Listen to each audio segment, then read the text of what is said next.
ओम नमः शिवाय। नमस्कार दोस्तों, आपका हमारी यूट्यूब चैनल धार्मिक कथाएं और कहानियां में स्वागत है। आज मैं आपको शनि प्रदोष व्रत की संपूर्ण कथा सुनाऊंगी। अगर आपको यह कथा अच्छी लगे तो आप वीडियो को लाइक, सब्सक्राइब और शेयर जरूर कीजिएगा। आइए सुनते हैं शनि प्रदोष व्रत कथा। हर महीने के कृष्ण और शुक्ल पक्ष की त्रयोदशी तिथि को प्रदोष व्रत रखा जाता है।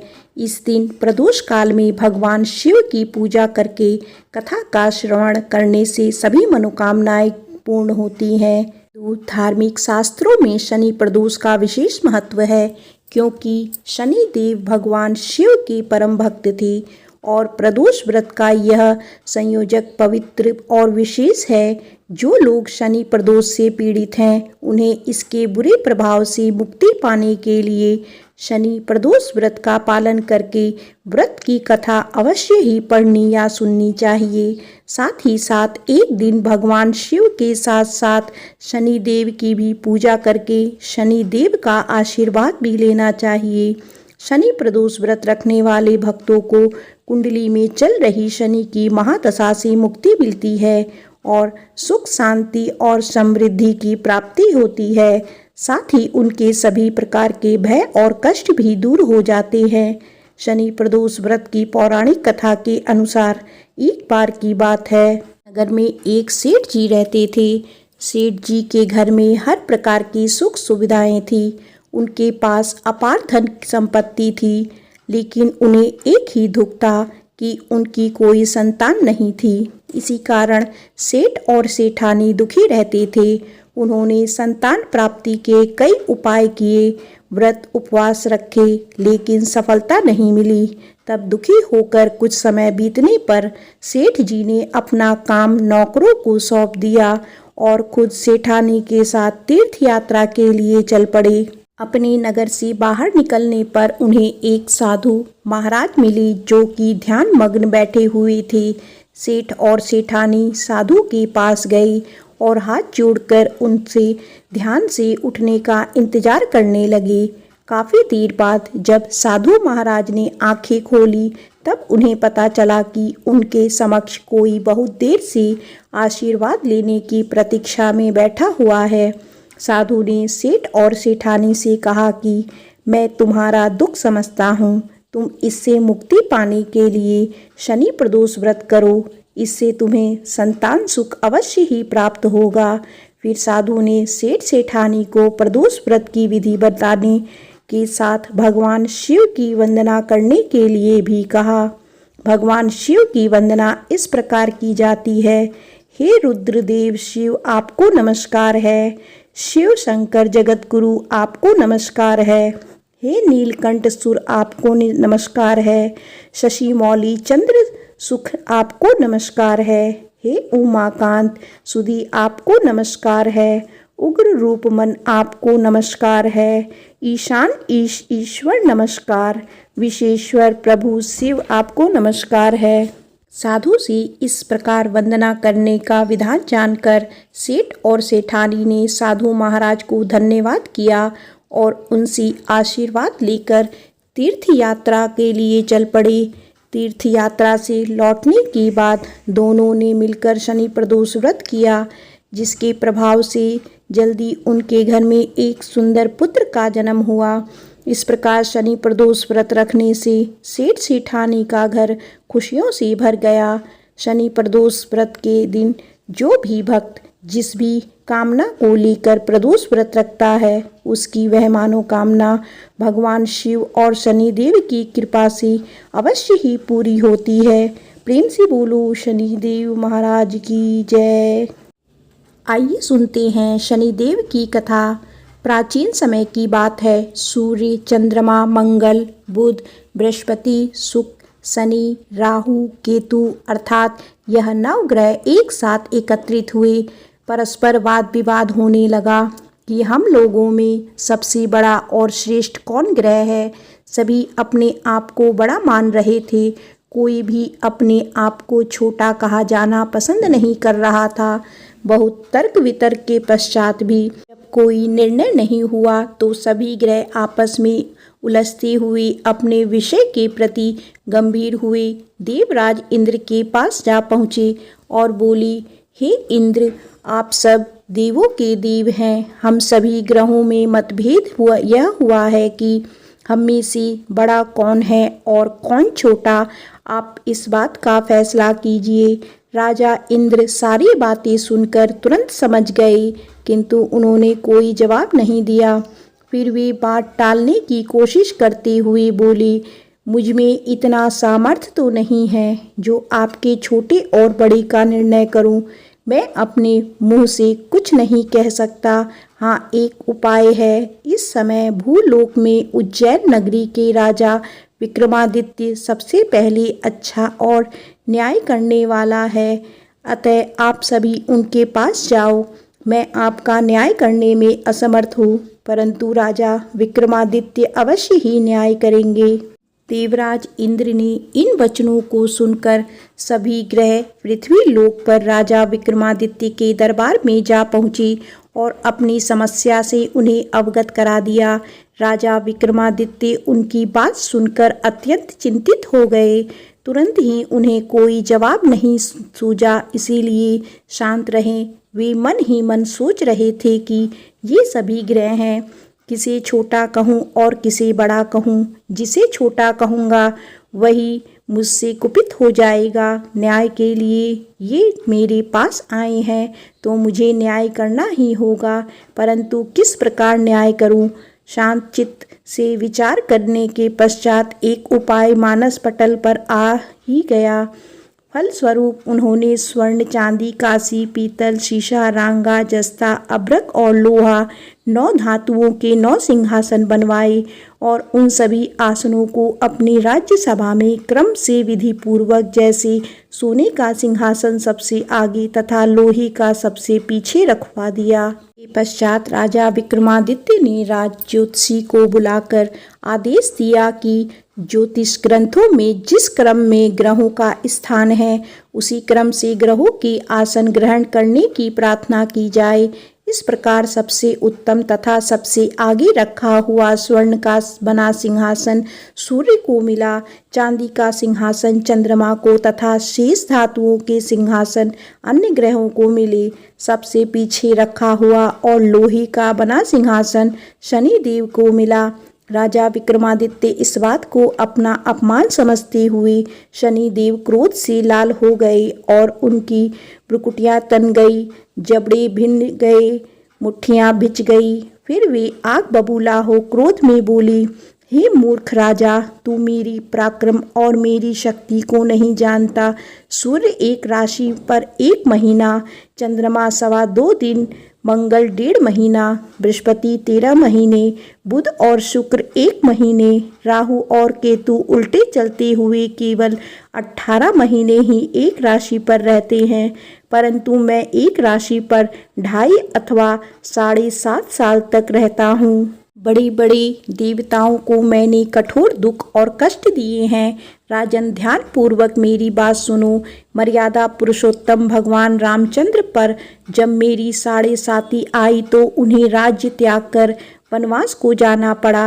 रावण पर 7.5 आई तो राम और लक्ष्मण ने लंका पर आक्रमण कर दिया। उसकी सोने की लंका जल गई और रावण ने अपने कुल का नाश कर लिया। हे राजन, अब तुम भी सावधान रहना।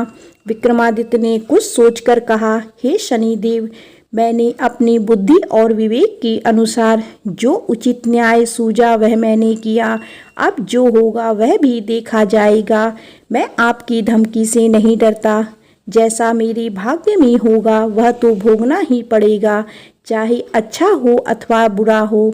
राजा का न्याय सुनकर सभी ग्रह तो वहां से खुशी खुशी चले गए, मगर शनि देव क्रोध से भरी हुई नाराज होकर वहां से चले गए। कुछ समय तो ऐसे ही बीत गया, मगर कुछ समय बाद राजा विक्रमादित्य पर शनि ग्रह की 7.5 का प्रवेश हुआ तो शनि देव ने अपना प्रभाव दिखाना शुरू कर दिया। शनि देव घोड़ों के व्यापारी का रूप धारण कर अनेक सुंदर घोड़े साथ लेकर राजा विक्रमादित्य की राजधानी उज्जैन में आ पहुँचे। जब राजा ने घोड़े के सौदागर के आने की बात सुना तो उन्होंने अपने अश्वपाल को सुंदर और शक्तिशाली घोड़े खरीदने ले जाने को कहा। घोड़े बेहद सुंदर और शक्तिशाली थे। अश्वपाल उनके दाम सुनकर चौंक पड़ा। उसे गहरा आश्चर्य हुआ। उसने तुरंत राजा को खबर दी। अश्वपाल ने के कहने पर राजा ने घोड़े को देखा और एक अच्छा घोड़ा देखकर पर से सवारी को चढ़ गया। राजा के घोड़े पर चढ़ते ही घोड़ा तीव्र गति से दौड़ पड़ा। फिर घोड़ा राजा को लेकर एक घने जंगल में पहुंच गया तथा वहीं राजा विक्रमादित्य को अपनी पीठ से पृथ्वी पर गिराकर अदृश्य हो गया। उसके बाद राजा जंगल में भूखा प्यासा इधर उधर भटकने लगा। राजा का हाल बेहाल हो गया। भटकते भटकते बहुत देर बाद राजा ने एक ग्वाले को देखा। ग्वाले से निवेदन करने पर ग्वाले ने प्यास से व्याकुल राजा को पानी पिलाया और एक नगर का रास्ता भी दिखाया जो उस स्थान के समीप ही था। उस वक्त राजा की उंगली में एक अंगूठी थी। राजा ने खुश होकर ग्वाले को वह अंगूठी दे दी और फिर शहर की ओर चल पड़ा। राजा नगर पहुंच एक सेठ की दुकान में जाकर बैठ गया। राजा ने खुद को उज्जैन का निवासी और बीका नाम बताया। साहूकार ने राजा को उच्च घराने का समझकर पानी पिलाया। भाग्यवश उस दिन साहूकार की बिक्री पूर्व दिनों की अपेक्षा अधिक हुई।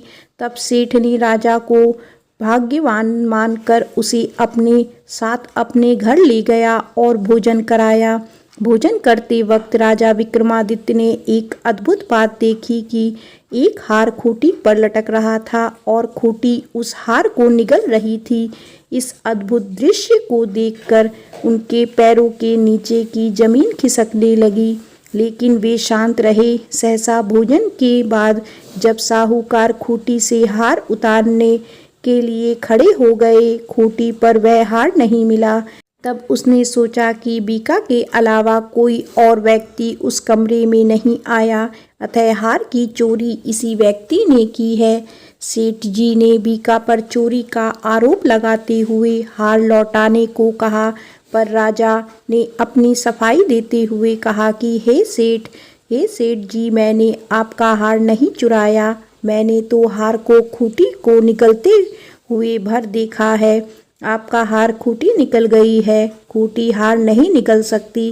भला बेजान चीजें भी किसी चीज को निकलती हैं कभी।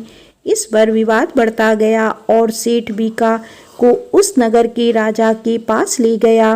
राजा ने आज्ञा दी कि हार का चोर यही व्यक्ति है। इसके हाथ पैर काटवाकर चौराहे पर छोड़ दो। राजा की आज्ञा पाकर उसके सैनिकों ने विक्रमादित्य के हाथ पैर काटकर जंगल में फेंक दिया। फलस्वरूप राजा विक्रमादित्य अपाहिज होकर इधर उधर भटकने लगा। अब बेचारे राजा की हालत ऐसी हो गई कि किसी ने रोटी का टुकड़ा मुंह में डाल दिया तो खा लिया, अन्यथा यूं ही भूखा प्यासा पड़ा रहा। रास्ते में एक तेली की नज़र उस पर पड़ी और उसने तरस खाकर उसे थोड़ा सा तेल उसके घाव पर लगाने को दे दिया, जिसके फलस्वरूप तेली का व्यापार उसी दिन से प्रगति करने लगा।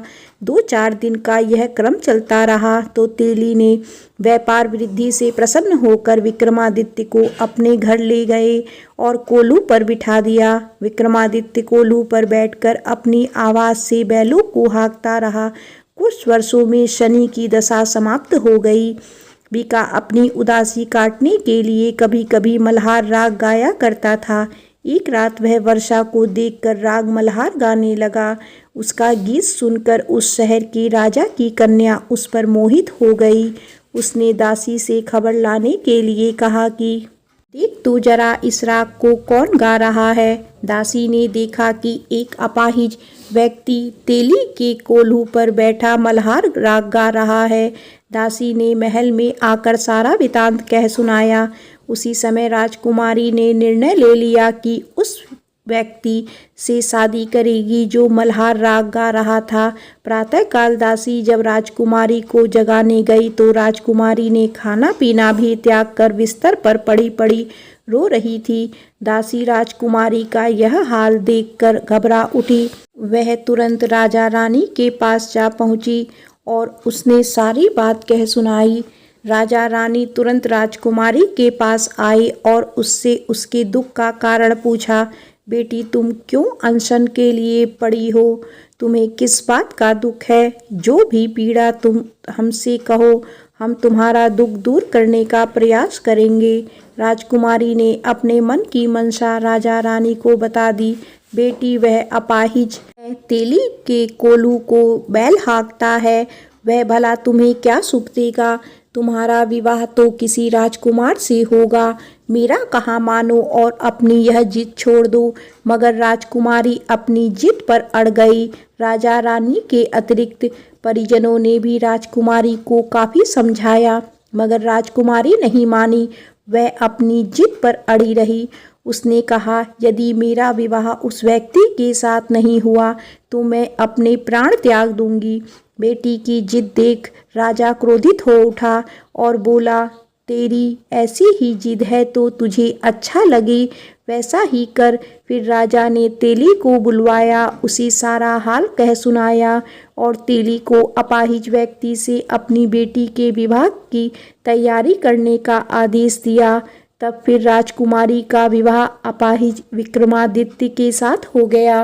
रात को जब राजा विक्रमादित्य और राजकुमारी महल में सोई हुई थी, तब आधी रात को शनि देव ने विक्रमादित्य को स्वप्न में दर्शन दिए और कहा, हे राजा, मुझे छोटा बताकर तूने कितने कष्ट और दुख सहे, इसकी कल्पना कर। विक्रमादित्य ने स्वप्न में ही शनि देव से क्षमा याचना की, जिसके परिणाम स्वरूप शनि ने प्रसन्न होकर राजा को पुनः हाथ पैर प्रदान कर दिए।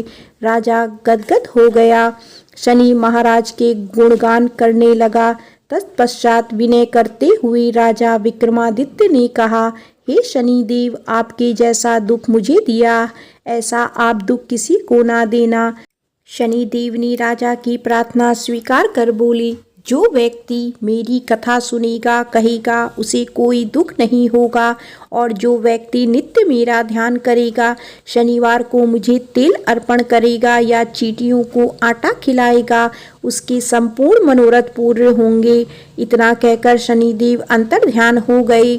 जब राजकुमारी की आंख खुली तो उसने राजा के हाथ पांव देखे तो चकित रह गई।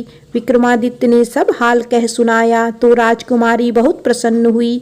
यह समाचार राज दरबार से लेकर पूरे शहर में तुरंत फैल गई और सब राजकुमारी को भाग्यशाली कहने लगे।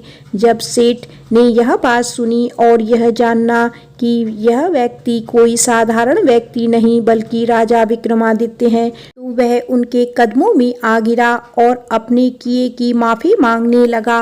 राजा विक्रमादित्य ने कहा, इसमें तुम्हारा कोई दोष नहीं है, मुझ पर शनि देव का प्रकोप था। सेठ बोला, राजन, अब मुझे तभी आत्मीय शांति मिलेगी जब आप मेरे आवास पर चलकर भोजन ग्रहण करेंगे। ठीक है, मैं आऊँगा। और फिर राजा विक्रमादित्य सेठ के घर भोजन करने पहुँच गए।